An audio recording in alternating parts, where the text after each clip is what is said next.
good. So All right. I want to welcome everyone to Noire Life Presents. This is another great virtual interview, and tonight I have the pleasure of interviewing Jay. I get the name right. I'm so happy because before I was jacking her name up, y'all. So her name is Jay Crabbe. Yes. Ooh, J. Crabbe. I got it right. You got it. Let me tell y'all about this amazing person. She is an angel. I call her the angel in Philly. One of the many angels we have here in Philly because she's doing what God basically asked us all to do, which is to be his hands and feet. And when I tell you she embodies that, she embodies that. And so I'm just so happy to have her with us tonight. I'm your host, David Sweeney, founder and editor of New Our Life magazine. But like I said, she is the founder of an awesome ministry. I'm gonna let her talk more about it. It's called Dope. She's gonna talk about that, and we're gonna get into some her journey and everything. She's in the middle of like doing what she do right now, so that's what makes this even better. So I love that. I love people doing what they do in action. That's what this is about. Black Lives in Motion. Let's go. Yeah. So tell us about yourself, Jay. Yeah. So congratulations on everything that you're doing. It's so amazing. I'm so proud of you, and Thank I'm you. so happy to be a part of your journey. So I just want to say that first. Thank you. Yeah. So thank you for inviting me. Oh my God. So a little bit about myself. Um. So my name is Jay Crabbe. I'm a mother. I'm a minister. And the founder and president of Dope Nonprofit. Dope stands for Door Not Party. Eclectically, we've been a nonprofit for the last 7 years. So perfect number. So yeah, so we've been doing this for quite some Mhm. time, and it just started off as something that I've done with my cousins. Now we used to serve our homeless populations as children, but it was nothing like this. It was just cup of noodles, tea. We would definitely encourage them and have prayer, but that was like that's it. But now, what we do is we come out every week. It used to be every 2 weeks, but now we come out every week. Every Friday we serve the tent encampment on the Parkway, and every Saturday night, 7 p.m. we arrive at 1401 JFK Boulevard, the MSB building downtown Philadelphia. We set up. We start serving at 8 o'clock. We have prayer first. Then we serve at 8 o'clock. We serve our homeless friends. And like I said, it just started as something that my cousins and I was doing at the end of the fast. We went on the fast together, just my younger cousins and I, and we just, we're just believing God to move on our behalf, and He did. Man, He really did. And at the end of that, we just decided to go on the fast, and serve the homeless on that Saturday with everything that we sacrificed for the week. And little did we know that God was going to have His way. It was not our plan. Like I didn't have a vision board. Like I didn't have it all figured out like some people do, which I give them praise for that, but it just happened for us. That's how I know like God's hand is in it. So that's a little bit. Oh, so far we've served about 35,000 homeless Wow. friends is what we call them. We call them homeless friends because some people don't know what to call them. And we've heard some pretty bad names, so we just said just call them a friend, Right. you know. And then when you emphasize that friend word, then it automatically allows most people to treat them a certain way because now you're like, all right, this is not just a random person, it's somebody that I'm intentionally coming to serve, and and I care about their well-being. So yeah, so I oh my love God, that. I love that. So tell us about your journey because I know we've talked before in the past, and you mentioned before that you were once homeless, and that kind of opened the door and put you in a space where you could better understand it. So tell us more about that journey. What did that look like? Especially being a mom. yeah. So yeah, you're right. I was homeless with my three children. I have four children altogether. My oldest son is grown in college, so he was always okay. But the younger three and I, we were in a shelter. Mind you, we're in a shelter after I've worked for shelters in Philly for quite a few of them. And then I have then Dope has collaborations with the city of Philadelphia. So just understand that when we went to the shelter intake, my peers are working there, and a city rep that serves the homeless population works in the same building. So they're emailing me downstairs while I'm registering, and it's so humiliating. And this is no offense to anybody, but I just got to be honest and say it. The staff there is not nice. They're just not nice at all. So you're already feeling low, and then you go into this facility, and the people are not nice. And then you got like city people texting me and emailing me. It just was, it was a humbling experience. But what I have to really praise God for is, and what I have to really be just grateful about, is I've learned to see like the shelter system and the homeless in a whole new light. I understood that now it's just not as simple as everybody think, and street homeless is not always necessarily anybody's first choice. But I can understand why they do it now. Yeah. It's just easier. Yeah. And you know, I want, and, you know, I know a lot of people may ask, but even I have been in that position where I'll ask the question, well, don't they have a family or can't they do this? And it's not that easy, that transition. So what was that transition like for you? Like, how did you sit down and really think about where I'm gonna lay my head at? And you're not just thinking about yourself. You have three babies you had to think about, Yeah. especially their safety. Yeah. So it's unfortunate, but the reality is everybody does not have a solid family system. Everybody just does not have that. Does not have parents you can call on who can financially support you. We all don't have siblings who are close. So in my case, I didn't necessarily have anywhere to go, but I also didn't share my situation with everybody because that ain't easy. The next thing you know, Yeah. everybody be talking about the situation. I'm like, you know what? I'm not doing that to myself. I'm not about to play myself. So, but I knew that the kids and I just had to do something because we had no stable environment. Like there was just, I just had to just face it and admit that I needed help. And it took a lot to get to that point. But I did. We stayed in the facility. Oh my God, that was something. And oh my goodness. So another thing, like the food at these facilities are, you might as well just go ahead and just serve me like some slop because that's what it's next to. It's not like there's anything that you would really want to eat. So when we serve our homeless friends, listen, we serve buffets. We serve everything that you would like at your Sunday dinner. We serve like fried chicken. Oh my God, bacon, mac and cheese. We serve collard greens. We have fresh fruit. We have dessert. We have snacks. We have homemade iced tea. We call it church juice. We have some fruit punch. It tastes just Yeah. like church juice. And we do that because we want to not just help reintroduce our homeless friends back into society, but we want to like allow them to feel like humans. So while we're serving them, we're not just going to give them the least, but we give them the best. Like sometimes we eat the least, and we're making sure that they're good, and we're like at Wawa, but. So I'm sorry, I know you didn't ask me. Oh, I was just asking you that's really good because you know what? I was just about to tell people about that. You know, I've seen you post, and I would tell people like, if she needs more volunteers, she needs some funding, like, could y'all help a friend out?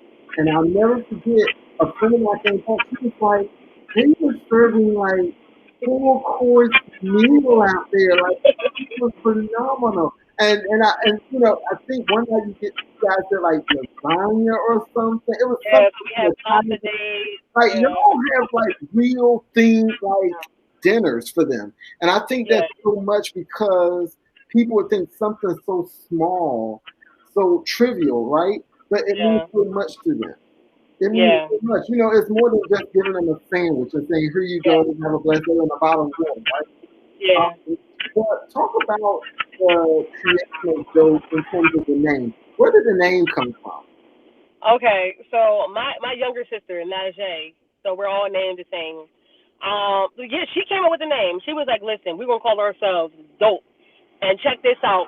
It stands for doing upright eclectically. So everybody was like, what does eclectically mean? Like, what the heck does that mean?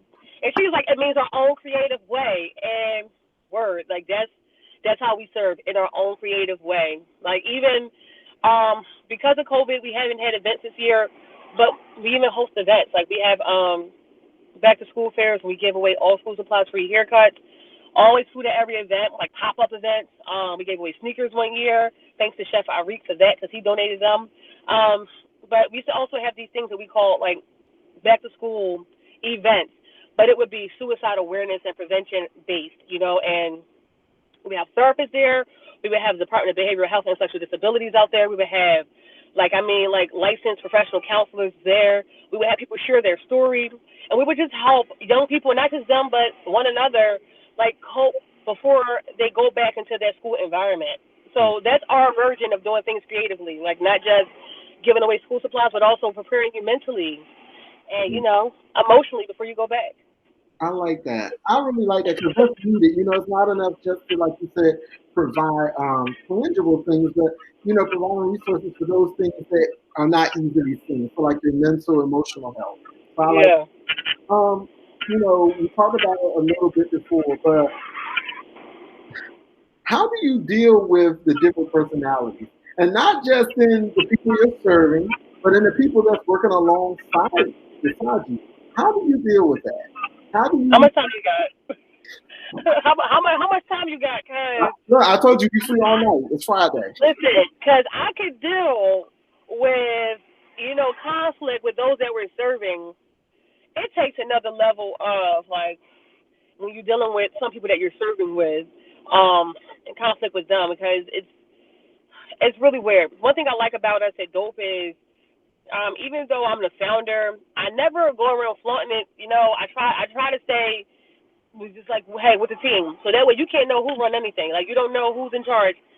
Everybody's in control. Like because ultimately we're servants. So like, who wants to be the leader when we're all servants? It doesn't matter. Like let's just get the work done.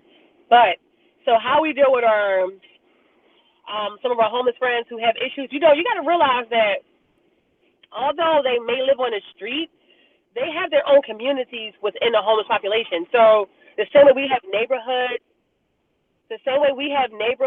and just different like groups in our city, they have that underground. So they have like the nicer ones who are quiet off to the side. They have the super well dressed popular ones. They have the mean ones. And a lot of times when they're out with us, the mean ones will try to act out, and we'll have to check them. Like you're just not gonna do that here. But then also there's some people who just suffer with severe mental illness, and some of them don't have necessarily access to go to their doctors as often, and people steal medicine out there, so they don't take their medicine like they're supposed to. And so what we do is we train our team, we talk about it, we act out situations, and we host training sessions so that way they're all through Zoom now, but it used to be in person. But we host them so that way, should a problem arise, this is what you do. But everybody's instructed with the number one thing: get to safety, come get me. Because let us put ourselves in harm's way, because then we're responsible if something happens to the team. We don't want anything to happen to anybody. So we do try our best to have everybody prepared. But occasionally there's just things that happen that we're just not ready for. Like for example, we serve this year we had the National Guard downtown. That's where we serve it. They were serving right where they were standing and stationed right where we serve. And we still serve this year every day. We did not stop. And when we did that, like some of our homeless friends would really act out. And I mean, you got the National Guard there, you got the police there, and we would de-escalate, because God forbid anything happens to anybody. So what we've learned is just to protect them, also protect ourselves, but just to, if we can keep them out of harm's way, then let's just do that. I like that. Yeah. I know you in the past you encourage people to invite their kids to serve with you, their kids and their teens. So there's a Yeah. piece of advice that you tell them. Could you share that with us? Like, what do you tell Yeah. people? Yeah. So listen, hands down, do not bring your kids to serve with us, and don't bring them to serve anywhere so they can know how good they have it. Because all you're doing is developing a certain level of pride, and I mean, you'll make the people feel like they're going to grow to believe that they're better than everybody. But instead, when you bring them to serve with us and with other organizations, you bring them with the mindset, hey, my kids need to learn some empathy. They need to understand how to have compassion. That's why you bring them. You don't bring them for anything other than that, because that's the spirit and the attitude they're going to be serving with, and it's just not all right. It's just not all right, and we've seen it happen. Like we're seeing like kids who've been acting out, and their parents will bring them down there. Like, you see this? And, oh no! Like these are still humans. You do not do that. But and it never helps. But when people bring their children, like, hey, I just want you to understand just how to serve and why we do it, and to see people in these lowest places, but you still serve them, because none of us are greater than anyone, no matter what circumstances we're living in right now. It can happen to anybody at any time. So what you want to do is just learn how to just look at the people and just love on them, and that's what just makes it better for you. That's right. I guess my next question would be: you mentioned the encampment earlier, and just for future for reference, for those of you who are not in the Philadelphia area. Right now, we have two encampments in the city. One is located at Ridge and Jefferson, Yes. and the other one is off of 22nd and the Parkway. Um, Yes. Very high traffic areas, well-known neighborhoods, and the neighbors are calling it a nuisance, but the encampment, those in the encampment are saying that it's a statement they're making. It's kind of like their own version of a protest. It's their protest. Yes. Um, Yes. how has your ministry been, helping with that? How's that help? What have you guys been doing to help that, basically? What part have you Okay. guys played in that? Yeah. So there's quite a few people and groups and ministries that's been serving them, but what we've done is participated in protests, we participated in marches, we've spoken on their behalf. We donate food every week. Chinese food platters. We've had church in the middle of there. We had prayer whenever they wanted. But because we serve downtown already, most people that we serve and we know personally, they're there. So we already have a relationship with them, so they trust us. It's important for them to trust you because otherwise, you're just not going to get anything through to them. But we just build a relationship with them. We're really kind, and I believe that that's a part of our ministry because that being kind is a ministry because it allows you access and it gives you the ability to minister because nobody's going to want to hear you if you aren't. So we just remain like very personable. We just speak to them like they are friends. Like, hey, what's up? You good? How's your kids doing? How's your mom? That's, So that's what we've been doing. But number one thing is just serving them food every week. Chinese food platters at that. oh yeah, you can't beat that. Give me some sesame seed chicken, white rice Yes, every day of the week. yes, yes. So the next question, I think everybody's probably wondering. I'm sure you've had this question asked many times before. How do you balance doing all of this? Being a mom, being a minister, running Mm. this, because even though it's a nonprofit, it's still a business. It's It's still a a business. business. Yeah. Dealing with all the personalities and then coming home and dealing with the babies, you know, how, and then virtual school, we're in virtual school right now. Mhm. What does that look like? What does a walk in your shoes look like on a daily dose? Um, it looks very interesting. It would stress people out because our phones ring because we have a dope telephone number and that's attached to my phone. Then my phone, then our email. So messages come through all day for people who need things, and we usually get to them within 24 hours, depending on how important it is. But honestly, two things keep me going: prayer and therapy, because I need them both. And they help me to keep it grounded. They even help me to understand what to put my hands in and when to step back because it's really hard for me.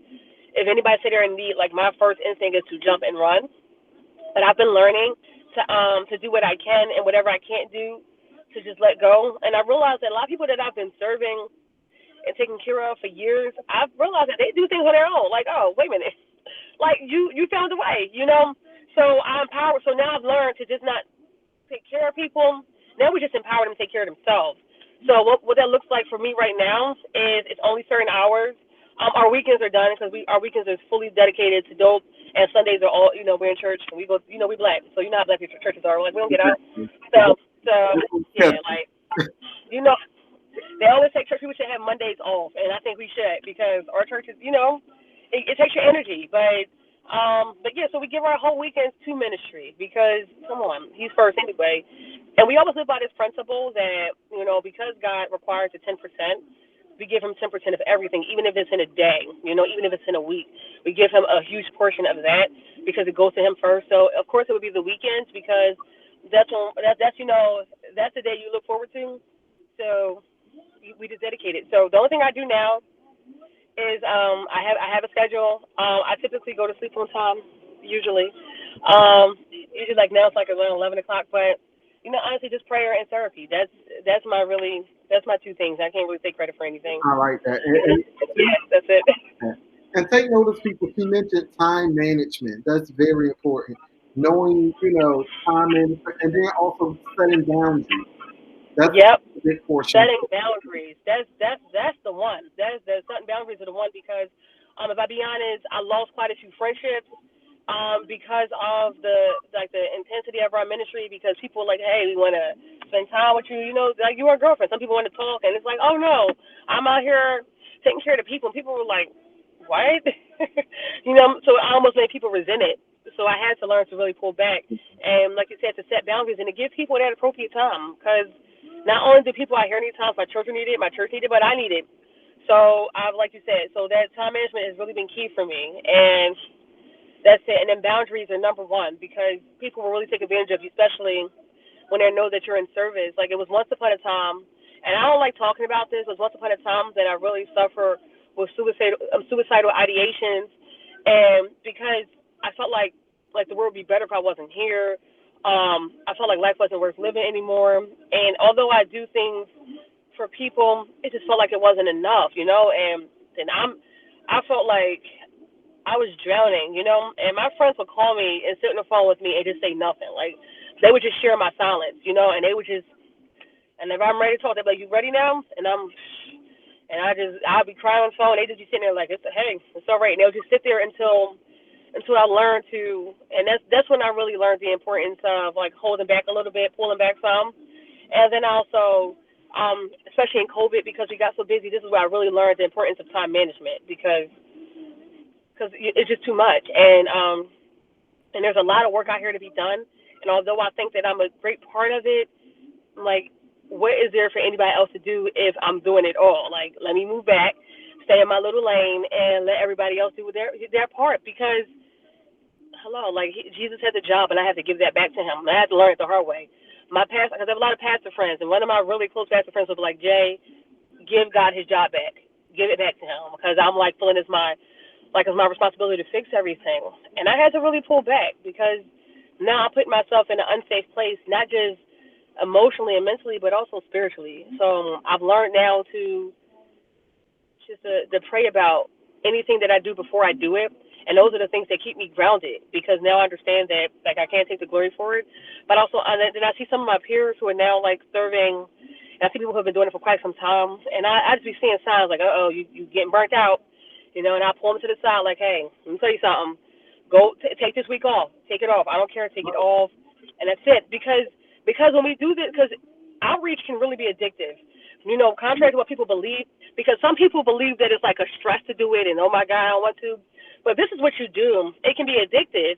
And for us as believers, and I'm sorry if I don't mean to keep making it like so spiritual. I don't mean to do that. No, right. Because I want to be open for everybody, but what I've learned is us as believers, sometimes we can get addicted to the idea of having praise, and you'll do things and not even realizing that that's your motive. So I pull back, and I'm like, and I realized that when I put dope to the side, it was hard for me to even realize who I was. Like, wait a minute, who am I? Like, who am I? Like, what do I like to do?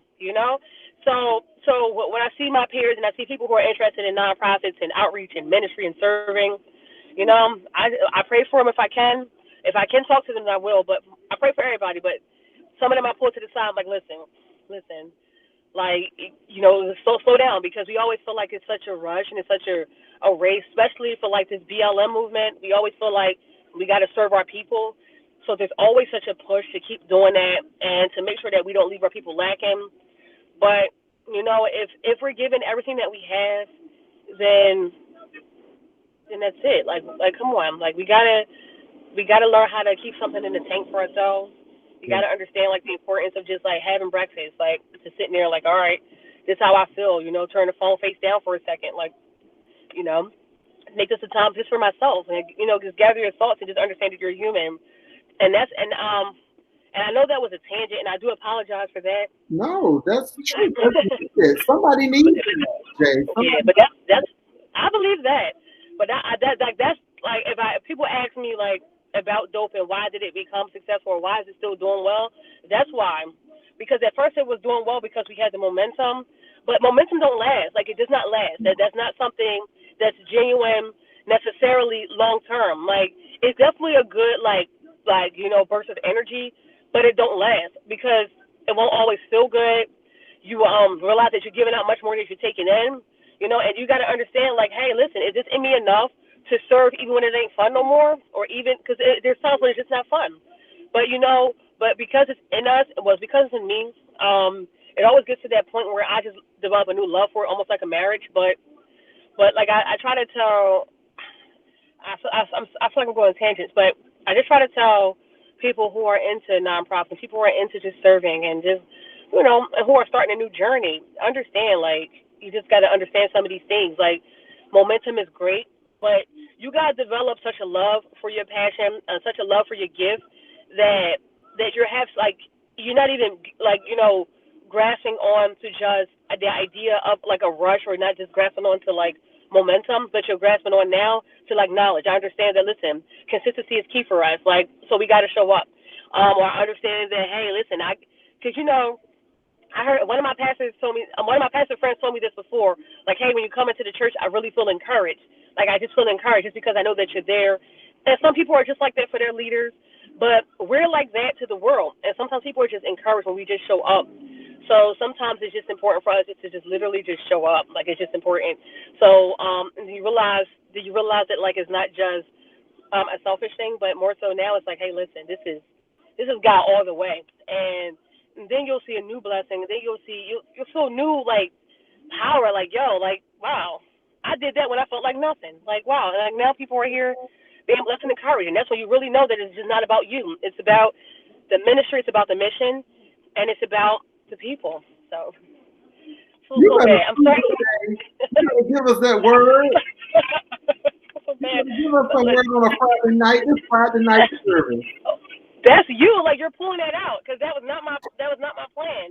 But these are the real parts of it, Because I can definitely sit here and talk about. Like, listen, like we was on Kelly Clarkson, we was on every Fox News network. Like, that means nothing because God got a way of humbling us to when those blessings feel like they ain't really blessed.